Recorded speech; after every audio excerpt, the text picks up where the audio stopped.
சோனா குருவியும் கோரிக்காகமும் ரொம்ப ஏழை பறவைங்க. ஒரு விபத்துல இவங்களோட கணவன்மார்கள் இறந்து போன உடனே குடும்ப பொறுப்பு பூரா இவங்களோட தலையில வந்து விழுந்தது. நாம பட்டினி கிடந்தாலும் நம்மளோட குழந்தைங்களை பட்டினி போட முடியாதுங்கிற எண்ணத்துல 2 பேரும் வீட்டு வேலைக்கு போக ஆரம்பிச்சாங்க. ஒரு பெரிய பணக்கார சேட்டு வீட்டுல 2 பேருமே வேலைக்கு சேர்ந்தாங்க. கோரி, நீ என்னைக்கு வீட்டை சுத்தம் பண்றியோ அன்னைக்கு வீடு சுத்தமா இருக்க மாட்டேங்குது. நீ என்னைக்கு பாத்திரம் சுத்தம் பண்றியோ அன்னைக்கு பாத்திரம் எல்லாம் சுத்தமா இருக்க மாட்டேங்குது. நீ சமையல் செய்யற அன்னைக்கு சாப்பாட்டுல உப்பே இருக்க மாட்டேங்குது. கோரி, இதுக்கு அப்புறமாவது வேலை செய்யறப்ப கவனமா செய். உனக்கு தெரியலன்னா எப்படி சரியா வேலை செய்யறதுன்னு சோனா குருவி கிட்ட கத்துக்க. இப்படி கோரிய சத்தம் போட்ட வீட்டு ஓனர் சேட்டு பிறகு அங்கிருந்து கிளம்பி வெளியில போனாரு. சோனா, உங்ககிட்ட எத்தனை தடவை சொல்றது, பாக்குற வேலைய கொஞ்சம் அப்படி இப்படி பாரு, ரொம்ப சுத்தமா பண்ணாதன்னு. இப்ப பாரு, நீ மட்டும் சுத்தமா பண்றதால இந்த ஹவுஸ் ஓனர் என்ன மட்டும் திட்டிட்டு போறாரு. நான் சமையல் பண்ற அன்னைக்கு சாப்பாட்டுல உப்பே இருக்க மாட்டாங்கதான். நீ வேணா பாத்துக்கிட்டே இரு, அடுத்த தடவை நான் சமைக்கிறப்ப உப்பு அள்ளி கொட்டி வைக்க போறேன். கோரியக்கா, நானும் உங்ககிட்ட எத்தனையோ தடவை சொல்லிட்டேன், பாக்குற வேலைய சுத்தமா பாருங்கன்னு. அப்படி நம்ம சுத்தமா பார்த்தோம்னா யாருக்கும் பயப்பட வேண்டிய அவசியம் இல்ல, திட்டு வாங்க வேண்டிய அவசியமும் இல்ல. ஆனா நீங்க எவ்வளவு திட்டு வாங்கினாலும் திருப்பி திருப்பி அதே தப்பதான் செஞ்சுக்கிட்டே இருக்கீங்க. கோரிக்காகவும் சோனா குருவியும் இப்படி பேசிக்கிட்டு இருக்க அவங்களோட குழந்தைங்களான குக்குவும் சக்குவும் தங்களோட வீட்டுக்கு வெளியில விளையாண்டுகிட்டு இருந்தாங்க. ஜக்கு, எனக்கு தண்ணீர் தாக எடுக்குது, இரு நான் வீட்டுல போய் தண்ணீர் குடிச்சிட்டு வந்துடுறேன். அப்படியா? எனக்கு கூட தண்ணி தாங்க எடுக்குது. அப்ப நீயும் எங்க வீட்டுக்கு வா, நான் உனக்கு தண்ணி தரேன். குக்கு, இந்த சமயத்துல நம்ம 2 பேருக்கும் ஐஸ்கிரீம் கிடைச்சா எப்படி இருக்கும்? ஐஸ்கிரீம் கிடைச்சா நல்லாதான் இருக்கும், ஆனா அத வாங்க பணம் வேணுமே. வா, நம்ம 2 பேரும் போய் ஐஸ்கிரீம் விக்கிறவங்க கிட்ட கடனா ஐஸ்கிரீம் கேட்டு பாப்போம். நம்ம அம்மா வந்ததுக்கு அப்புறம் பணம் கொடுக்கறதா சொல்லுவோம். குக்குவுக்கு கடன் கேக்குறதுல இஷ்டம் இல்லனா கூட ஐஸ்கிரீமோட நினைப்பு அவனை ஜக்கு கூட போக வச்சது. இவங்க அந்த ஐஸ் வண்டி கிட்ட போனப்ப இவங்கள மாதிரியே சின்ன பறவைங்க அங்க ஐஸ்கிரீம் வாங்கி சாப்பிட்டுக்கிட்டு இருந்தாங்க. அத பார்த்த இவங்க 2 பேருக்கும் நாக்குல எச்சி ஊறிச்சு. மோட்டு ஆண்டி ஜி, எங்களுக்கு ஐஸ்கிரீம் கொடுங்க. என்னது, உங்களுக்கு ஐஸ்கிரீம் வேணுமா? ஐஸ்கிரீம் வாங்க பணம் 2 பேரும் வச்சிருக்கீங்களா? இல்ல ஆண்டி ஜி, எங்க கிட்ட பணம் இல்ல. ஆனா நீங்க ஐஸ்கிரீம் இப்ப கொடுத்தீங்கன்னா சாயங்காலம் எங்க அம்மா வந்தோடனே பணம் வாங்கி கொடுத்துருவோம். அப்படியா? அப்படின்னு ஐஸ்கிரீமும் சாயங்காலம் உங்க அம்மா வந்ததுக்கு அப்புறம் சாப்பிட்டுக்கலாம். போங்க இங்க இருந்து. ஏழைகள் எல்லாம் ஐஸ்கிரீம் சாப்பிட நினைக்கிறது ரொம்ப தப்பு. மோட்டா ஆண்டி இப்படி சொன்னதை கேட்டுட்டு 2 குழந்தைங்களும் கண்ணீர் விட்டு அழுதாங்க. இப்படி அழுத இவங்க பிறகு தங்களோட வீடுகளுக்கு பறந்து போனாங்க. அன்னைக்கு சாயங்காலம் ஆச்சு. சோனா குருவியும் கோரிக்காகவும் சேட்டு வீட்டுல வேலைகளை முடிச்சிட்டு தங்களோட வீடுகளுக்கு பறந்து வந்தாங்க. இப்படி வீட்டுக்கு வந்த சோனா குக்குவோட முகம் வருத்தமா இருக்கிறத பார்த்துட்டு இப்படி கேட்டது. குக்கு செல்லம், என்னாச்சு? நீங்க ஏன் இப்படி உம்முன்னு இருக்கீங்க? அம்மா கிட்ட பேசக்கூட மாட்டேங்கிறீங்க. அம்மா, எனக்கு இன்னைக்கு ஐஸ்கிரீம் சாப்பிடணும் போல ரொம்ப ஆசையா இருந்தது. மோட்டு ஆண்டி கிட்ட போய் அம்மா வந்த உடனே காசு தரேன், ஒரு ஐஸ்கிரீம் கொடுங்கன்னு கேட்டதுக்கு அவங்க என்ன திட்டி அனுப்பிட்டாங்க. குக்கு செல்லம், நீங்க இதுக்குதான் உம்முன்னு இருக்கீங்களா? கவலைப்படாதீங்க, அம்மா உங்களுக்கு ஐஸ்கிரீம் வாங்கி தரேன். ஆனா இப்பவே வாங்கி கொடுப்பேன்னு எதிர்பார்க்காதீங்க. குடும்பத்தை நடத்தவே அம்மா எவ்வளவு கஷ்டப்படுறேன்னு உங்களுக்கு நல்லா தெரியும். இருந்தாலும் அம்மா உங்களுக்கு எப்படியாவது கூடிய சீக்கிரம் ஒரு ஐஸ்கிரீம் வாங்கி தரேன். குடும்பத்தை நடத்த ஏற்கனவே கஷ்டப்பட்டுட்டு இருக்க அம்மாவை ஐஸ்கிரீம் கேட்டு இன்னும் கஷ்டப்படுத்துறோமேன்னு நினைச்ச குக்குவோட கண்ணுல கண்ணீர் வந்தது. அம்மா அம்மா, நான் ஐஸ்கிரீம் கேட்டு உங்க மனச கஷ்டப்படுத்தி இருந்தா என்ன மன்னிச்சிடுங்க. அம்மா, எனக்கு ஐஸ்கிரீமே வேண்டாம், நான் இனிமே ஐஸ்கிரீமே சாப்பிட மாட்டேன். மறுநாள் பொழுது விடிஞ்சிச்சு. மறுநாள் வேலைக்கு போற வழியில கோரிக்காகவும் சோனா குருவியும் இந்த நிகழ்ச்சிய பத்தி பேசிக்கிட்டாங்க. சோனா, நேத்து நான் வீட்டுக்கு போனப்ப என் பையன் ஐஸ்கிரீம் சாப்பிட்டே ஆகணும்னு அடம் பிடிக்க ஆரம்பிச்சிட்டான். பசங்க ஆசைப்பட்ட உடனே வாங்கி கொடுக்க நம்ம கையில என்ன பணமா இருக்கு? அவனை என்னென்னவோ சொல்லி சமாதானப்படுத்துறதுக்குள்ள எனக்கு போதும் போதும்னு ஆயிடுச்சு. கோரியக்கா, நேத்து என் பையன் குக்கும் ஐஸ்கிரீம் வேணும்னு கேட்க ஆரம்பிச்சான். நானும் அவனுக்கு ஐஸ்கிரீம் வாங்கி கொடுக்கணும் தான் நினைக்கிறேன். ஆனா நம்ம ஆசைப்படுறதெல்லாம் எங்க நடக்குது? சோனா, நம்மளால எப்படி ஐஸ்கிரீமுக்கு செலவு செய்ய முடியும்னு நீ நினைக்கிற? நாமும் நம்ம குழந்தையும் 2 வேளை உணவு சாப்பிடறதே பெரிய விஷயமா இருக்கு. கௌரி அக்கா, என்கிட்ட மட்டும் பணம் இருந்து என் குக்கு ஐஸ்கிரீம் வேணும்னு கேட்டா நான் மாட்டேன்னே சொல்ல மாட்டேன். மத்த குழந்தைங்க மாதிரி என் குழந்தையும் ஐஸ்கிரீம் சாப்பிடணும்னு வாங்கி கொடுப்பேன். சோனா, இந்த விஷயத்துல பசங்களை சொல்லி ஒண்ணும் குத்தம் இல்ல. அடிக்கிற வெயில நமக்கே ஐஸ்கிரீம் சாப்பிடணும் போல இருக்கும்போது பசங்களுக்கு பின்ன இருக்காதா? இவங்க இப்படி பேசிக்கிட்டத மரத்துல உட்கார்ந்து கேட்ட ஒரு வயதான பறவை சோனா குருவியையும் கோரிக்காகத்தையும் தான் கிட்ட கூப்பிட்டுச்சு. ஆமா, நீங்க 2 பேரும் உங்க குழந்தைங்களுக்கு ஐஸ்கிரீம் வாங்கி கொடுக்கணும்னு ஆசைப்படுறீங்களா? ஆமா பாட்டி, நாங்க எங்க குழந்தைங்களுக்கு ஐஸ்கிரீம் வாங்கி கொடுக்கதான் நினைக்கிறோம். ஆனா எங்க கிட்ட அந்த அளவு பணம் இல்ல. நாங்க ரொம்ப ஏழை. பரவாயில்ல மகளே, நீங்க ஏழையா இருந்தா கூட உங்களால உங்க குழந்தைங்களுக்கு ஐஸ்கிரீம் கொடுக்க முடியும். நாங்க எப்படி பாட்டி ஐஸ்கிரீம் வாங்கி கொடுக்க முடியும்? ஒரு சமயம் ஐஸ்கிரீம் வாங்க நீங்க பணம் கொடுக்க போறீங்களா? அப்படி இல்ல மகளே, காசு கொடுத்து ஐஸ்கிரீம் வாங்கினா கூட 1, 2 தான் வாங்கலாம். இந்தாங்க, இந்த விதைகளை எடுத்துக்குங்க. இதுல உள்ளது எல்லாம் மந்திர விதைகள். இத உங்க வீட்டு பக்கத்துல மண்ணுல புதைச்சு வைங்க. நாளைக்கு காலையில இந்த செடிகள் வளர்ந்து அதில் ஐஸ்கிரீமும் காய்க்க ஆரம்பிச்சிடும். உங்க குழந்தைங்களை வயிறு நிறைய ஐஸ்கிரீம் சாப்பிட சொல்லுங்க. இப்படி சொன்ன அந்த வயதான பறவை தன்னுடைய வீட்டுக்குள்ள போயிடுச்சு. கோரி அக்கா, வாங்க, இப்பவே லேட் ஆயிடுச்சு நம்ம வேலைக்கு போறதுக்கு. வேலையில இருந்து திரும்பி வந்து சாயங்காலமா இந்த விதைகளை விதைச்சு பாப்போம். சோனா, வேலைக்கு நான் வரல. நீ வேணும்னா போ. நான் வீட்டுக்கு போய் இப்பவே இந்த விதைகளை விதைக்க போறேன். கோரி அக்கா, இன்னைக்கு வேலைக்கு நீங்க வராம இருந்தீங்கன்னா இன்னைக்கு சம்பளத்தை சேட்டு நமக்கு கொடுக்க மாட்டாரு. சோனா எவ்வளவோ எடுத்து சொல்லியும் கோரிக்காக சோனா பேச்சு கேட்கல. அந்த வயதான பறவை கொடுத்த விதைகளை எடுத்துக்கிட்டு தன்னோட வீட்டுக்கு போயிடுச்சு.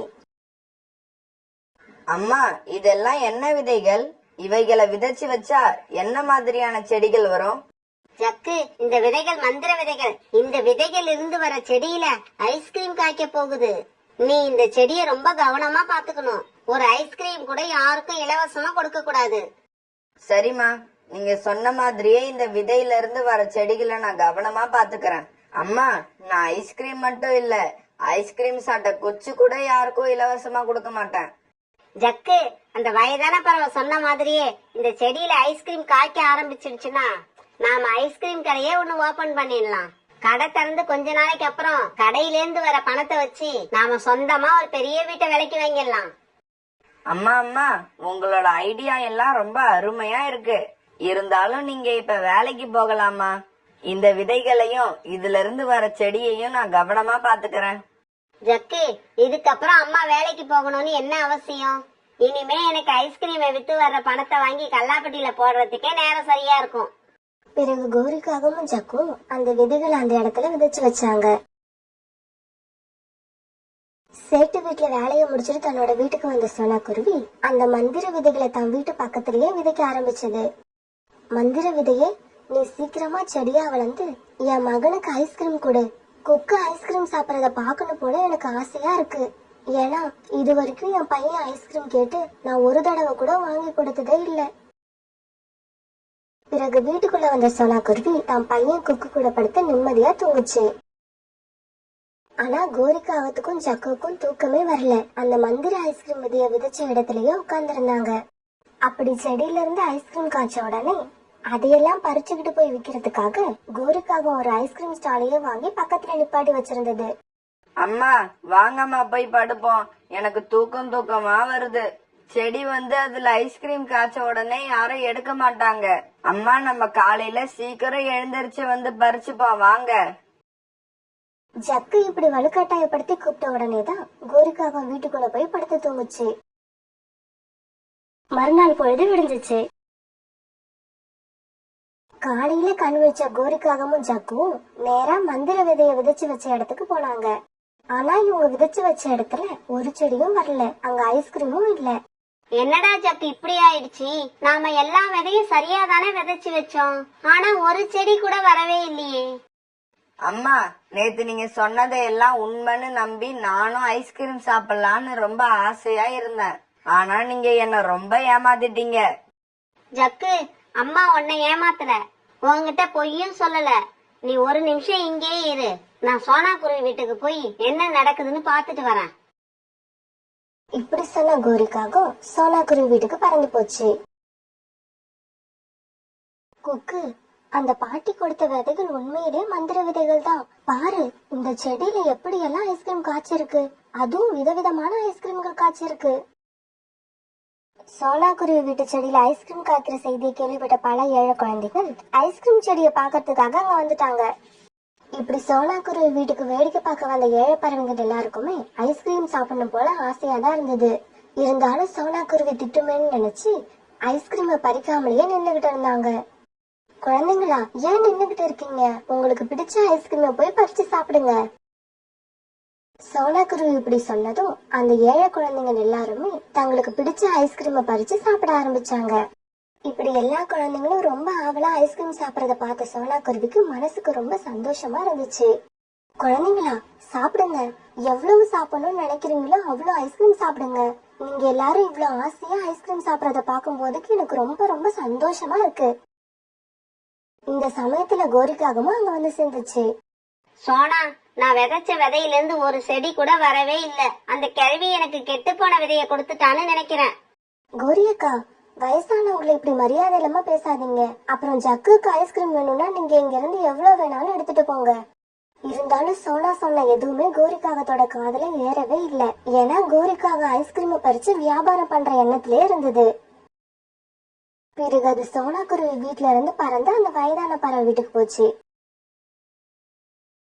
பாட்டி, நீங்க சோனா குருவிக்கு கொடுத்த விதை உண்மையிலேயே மந்திர விதை தான். ஏன்னா சோனா குருவி வீட்டுல நிறைய ஐஸ்கிரீம் காய்க்க ஆரம்பிச்சிடுச்சு. ஆனா நீங்க எனக்கு கொடுத்த விதையில ஒரு செடி கூட வரவே இல்ல. இப்பவாவது எனக்கு கொஞ்சம் நல்ல விதையா பார்த்து கொடுங்க. நீங்க ஏற்கனவே எனக்கு கொடுத்த விதைகள் கெட்டு போன விதைகள் போல இருக்கு. கோரிக்காகம் இப்படி சொன்னது கேட்ட அந்த வயதான பறவை கோரிக்காகத்துக்கு மறுபடியும் விதைகளை கொடுத்தது. கோரிக்காகமும் பிறகு தன்னுடைய வீட்டுக்கு வந்து அந்த விதைகளை விதைச்சு வச்சது. ஜக்கு, இந்த தடவை அந்த பாட்டி கிட்ட சண்டை போட்டு நல்ல விதைகளா வாங்கிட்டு வந்திருக்கேன். கண்டிப்பா இந்த தடவை சோனா குருவி வீடு மாதிரியே நம்ம வீட்லயும் ஐஸ்கிரீம் காய்க்க போகுது. இருந்தாலும் சோனா மாதிரி நம்ம யாருக்கும் இலவசமா ஐஸ்கிரீம் கொடுக்க கூடாது. அம்மா, நாம ஐஸ்கிரீமை என்ன விலைக்கு விற்க போறோம்? விலையையும் முடிவு பண்ணிட்டேன். குச்சைஸ் 20 ரூபாய், கோன் ஐஸ் 40 ரூபான்னு விக்கணும். மறுநாள் பொழுது விடிஞ்சிச்சு. பிறகு மறுநாள் காலையில கண் விழிச்ச உடனேயே கோரிக்காகம் விதைகள் விதிச்ச இடத்துக்கு வந்து சேர்ந்தது. ஆனா இந்த தடவையும் ஒரு செடி கூட வரல. இத பார்த்த கோரிக்காகத்துக்கு ரொம்ப கோபம் வந்துடுச்சு. பிறகு கோரிக்காகம் மறுபடியும் அந்த வயதான பறவை வீட்டுக்கு பறந்து போச்சு. பாட்டி, என்ன பார்க்க உனக்கு எப்படி இருக்கு? பைத்திய மாதிரியா தெரியுது? ஒவ்வொரு தடவையும் நல்ல விதைகள்னு சொல்லி கெட்டு போன விதைகளையே எனக்கு கொடுத்துக்கிட்டு இருக்க. நான் போய் விதைச்சு வச்சா அதுல இருந்து செடியே வரமாட்டேங்குது. நீ கொடுக்கற கெட்டு போன விதைகளால என்னோட உழைப்பு எல்லாம் வீணா போகுது. ஏய் காகமே, செடிகள் வளராமல் இருக்கிறதுக்கு காரணம் ஏன் விதைகள் கெட்டு போனதால இல்ல, உன்னோட மனசு கெட்டு போனதால. நான் அந்த மந்திர விதைகளை உங்களுக்கு கொடுத்ததே ஐஸ்கிரீம் வாங்கி சாப்பிட பணம் இல்லாத உங்களோட ஏழை குழந்தைகளுக்காகத்தான். பாட்டி, நான் ஒரு டியூப்லைட். நீ சுத்தி வளைச்சு சொல்ற எதுவும் எனக்கு புரியாது. அதனால எதை சொன்னாலும் நேரா தெளிவா சொல்லு. மகளே, நான் உனக்கு அந்த விதைகளை எதுக்காக கொடுத்தேன்? அன்னைக்கு நீங்க 2 பேரும் உங்க குழந்தைங்க ஆசைப்பட்டும் ஐஸ்கிரீம் வாங்கி கொடுக்க முடியலையேன்னு வருத்தப்பட்டு பேசிக்கிட்டு இருந்தீங்க. இந்த சின்ன ஆசையை கூட உங்களால நிறைவேற்ற முடியலையேன்னு நினைச்சுதான் உங்களுக்கு அந்த மந்திர விதைகளை கொடுத்தேன். ஆனா உன்னோட கனவெல்லாம் குழந்தையோட ஆசையை தீர்க்கறதுல இல்ல, அதை வித்து பணமாக்குறதே கனவா வச்சிருந்த. பேராசை கொண்டவங்களுக்கு நானும் உதவ மாட்டேன், என்னோட மந்திர விதைகளும் உதவாது. பாட்டி, நான் செஞ்ச தவறு இப்ப எனக்கு நல்லா புரிஞ்சிடுச்சு. இனிமே கண்ணுல பட்டதெல்லாம் காசாக்கணும்னு நினைக்க மாட்டேன்.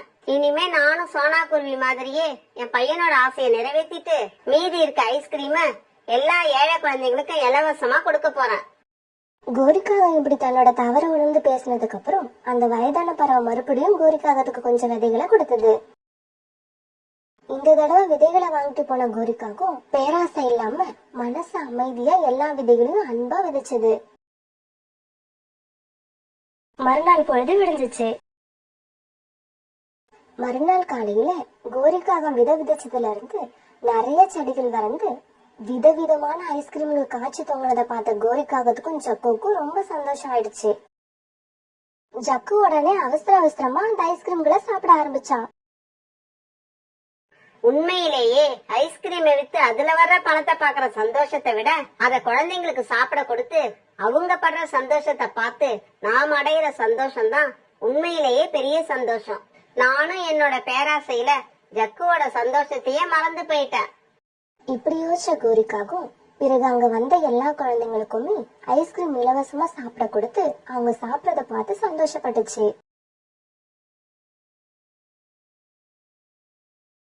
கோரிக்காவும் அந்த காட்டுல ரொம்ப நாளா ஒரு மரத்துல வீடு கட்டி வாழ்ந்து வந்தாங்க. அந்த காட்டுல உள்ள எல்லா பறவைகளும் கூடு கட்டி வாழறப்ப அந்த காங்கல் மட்டும்தான் மரத்தாலான வீட கட்டி அதுல வாழ்ந்தாங்க. அதனால காங்கல் 2 பேருக்கும் மனசுக்குள்ள கர்வம் கொஞ்சம் அதிகமாவே இருந்தது. இருந்தாலும் காங்கல் 2 பேரும் சந்தோஷமாவே இருக்கிறது இல்ல. அவங்களுக்குள்ள அடிக்கடி சண்டை வரும்.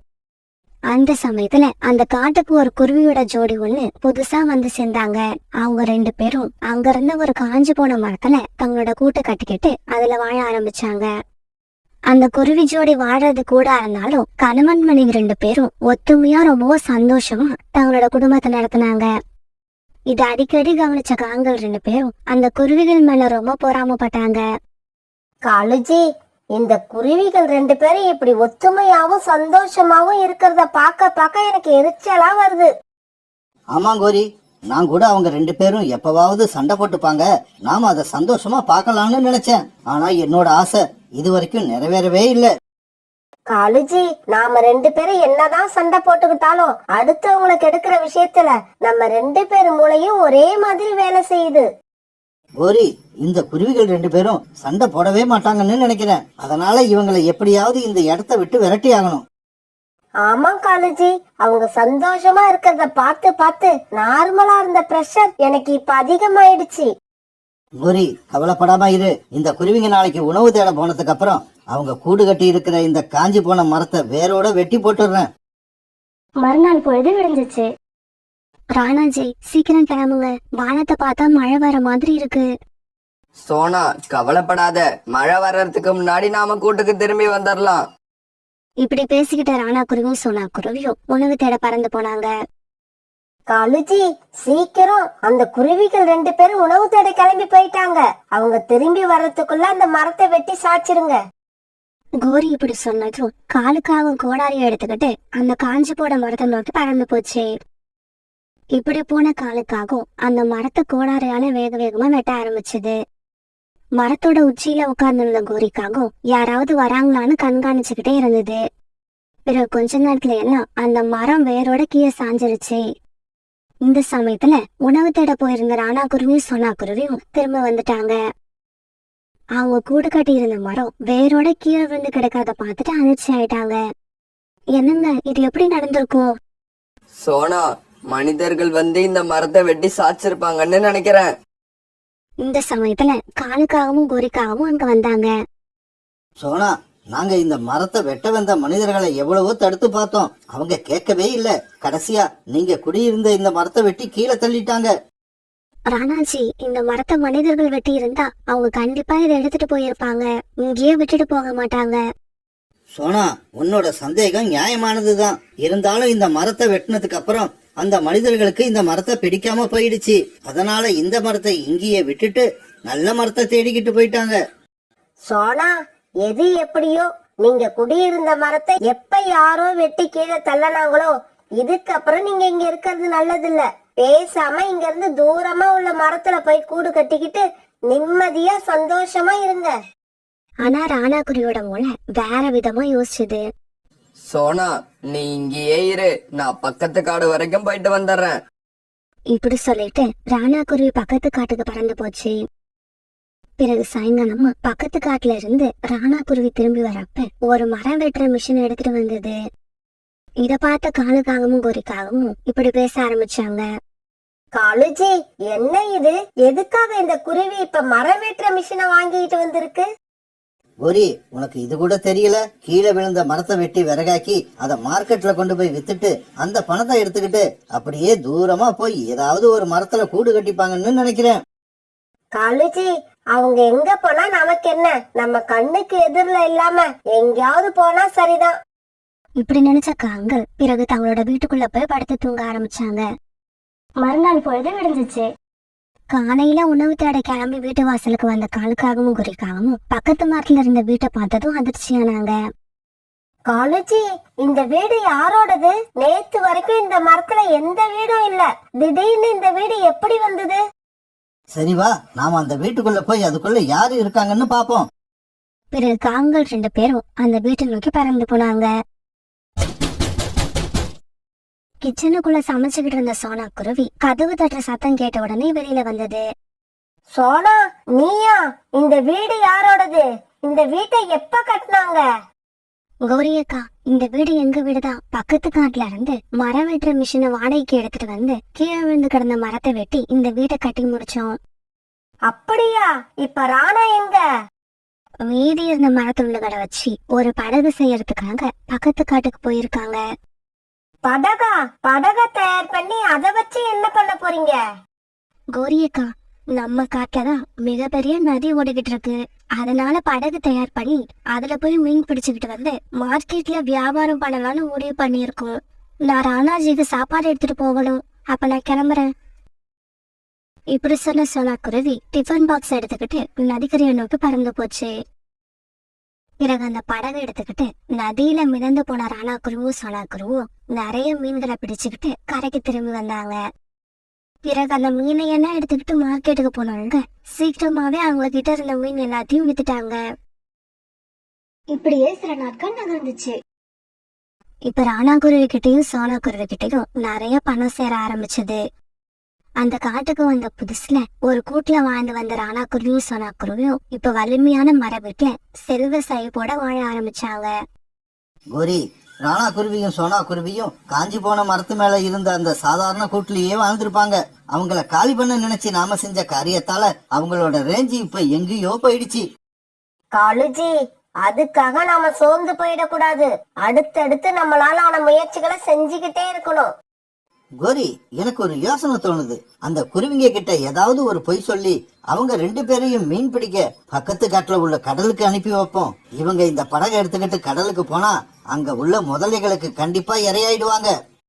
காலுஜி, இது சூப்பர் ஐடியா. இத உடனே செயல்படுத்துங்க. பிறகு காலுக்காகவும் குரைக்காகவும் நதிக்கரையை நோக்கி பறந்து போனாங்க. அந்த சமயத்துலதான் ராணா குருவியும் சோனா குருவியும் நதியில மீன் பிடிச்சிட்டு கரைக்கு திரும்பி வந்தாங்க. ராணா, காலையில இருந்து மீன் பிடிக்கிறீங்க, ஆனா உங்க படகுல கொஞ்சம் தான் மீன் இருக்கு. கோரி, ஒரு நாள் நிறைய மீன்கள் கிடைக்கும், ஒரு நாள் கொஞ்சம் மீன்கள் கிடைக்கும். நாம தினமும் நிறைய மீன்கள் கிடைக்கும்னு எதிர்பார்க்க முடியாது. இங்க பாரு ராணா, நான் சொல்றத கேளு. பக்கத்து காட்டுல உள்ள கடலுக்கு மீன் பிடிக்க போறவங்க எல்லாம் அவங்க படகு நிறைய மீன்களோட வராங்க. காலண்ணா, எங்களுக்கு நம்ம காட்டுல இந்த நதியில கிடைக்கிற மீன்களே போதுமானதா இருக்கு. சோனா, அப்படியெல்லாம் சொல்லாத. எனக்காக ஒரே ஒரு நாள் அங்க போயிட்டு வா. ஒரு தரம் போயிட்டு வந்துட்டீன்னா அதுக்கப்புறம் தினமும் நீங்க படகை எடுத்துக்கிட்டு அங்கதான் போவீங்க. ராணாஜி, காலண்ணனும் கோரியக்காவும் இவ்வளவு வற்புறுத்தி சொல்றதால நாளைக்கு ஒரு நாள் நம்ம பக்கத்து காட்டுல உள்ள கடலுக்கு போவோம். பிறகு மறுநாள் ராணா குருவியும் சோனா குருவியும் தங்களுடைய படகை எடுத்துக்கிட்டு பக்கத்து காட்டுல உள்ள கடல்ல மீன் பிடிக்க போனாங்க. கடல்ல ரொம்ப தூரம் போன உடனே இவங்களோட படகை நிறைய முதலைகள் சுத்த ஆரம்பிச்சது. சோனா, இந்த இடத்துல நிறைய முதலைகள் இருக்கு. இதுங்க கிட்ட இருந்து நாம தப்பிக்கிறது ரொம்ப கஷ்டம். ராணாஜி, அங்க பாருங்க, மேற்கு பக்கம் ஒரு கரை தெரியுது. நாம சீக்கிரமா அந்த இடத்துக்கு போயிடுவோம். பிறகு ராணா குருவியும் சோனா குருவியும் மேற்கு பக்கமா தங்களோட படகை வேகமா ஓட்டிக்கிட்டு போனாங்க. இப்படி ஒரு தீவுக்கு போய் சேர்ந்த இவங்க தங்களுடைய படகை விட்டு கீழே இறங்கி அந்த தீவுக்குள்ள போனாங்க. கொஞ்ச தூரம் போன உடனே அந்த தீவுல ஒரு குகை இருந்தது. அந்த குகைக்குள்ள போன இவங்க அங்க இருந்த பொருட்களை பார்த்துட்டு அதிர்ச்சி ஆயிட்டாங்க. அந்த குகையில எங்க பார்த்தாலும் தங்கமும் வைரமுமா இருந்தது. அந்த சமயத்துல யாரோ பேசுற சத்தம் இவங்களுக்கு கேட்டது. பறவைகளே, நேர்மையான எண்ணமும் நல்ல குணமும் உள்ள பறவைகள் மட்டும்தான் இந்த இடத்துக்கு வர முடியும். நீங்க இந்த இடத்துல இருந்து உங்களுக்கு தேவையான பொருள்களை மட்டும் எடுத்துக்கிட்டு போங்க. அதிகமா பேராசப்படாதீங்க. உங்களை இங்க அனுப்புன காகங்கள் நல்ல எண்ணத்தோட உங்களை அனுப்பல. உங்களை சாகடிக்கிறதுக்கு தான் இந்த இடத்துக்கு அனுப்புனாங்க. அதனால அந்த காகங்கள் மேல நீங்க எப்பவும் இறக்கப்படவே கூடாது. உடனே ராணா குருவியும் சோனா குருவியும் அங்க இருந்த தங்க காசுகளை ஒரு சின்ன மூட்டையில கட்டி எடுத்துக்கிட்டாங்க. பிறகு முதலைகள் இல்லாத சமயமா பார்த்து தங்களுடைய படகுல ஏறி பழையபடி தங்களோட காட்டுக்கு வந்து சேர்ந்துட்டாங்க. மறுநாள் காலையில தங்களுடைய வீட்டு வாசல்ல உட்கார்ந்திருந்த குருவிகளை பார்த்த காலுக்காகவும் கோரிக்காகவும் அதிர்ச்சி ஆயிட்டாங்க. காலுஜி, என்ன இது? ராணா குருவி, சோனா குருவி இவங்க 2 பேருமே உயிரோட உட்கார்ந்து இருக்காங்க. கோரி, அதுதான் எனக்கும் எப்படின்னு தெரியல. வா போய் அவங்க கிட்டயே கேட்டுட்டு வருவோம்.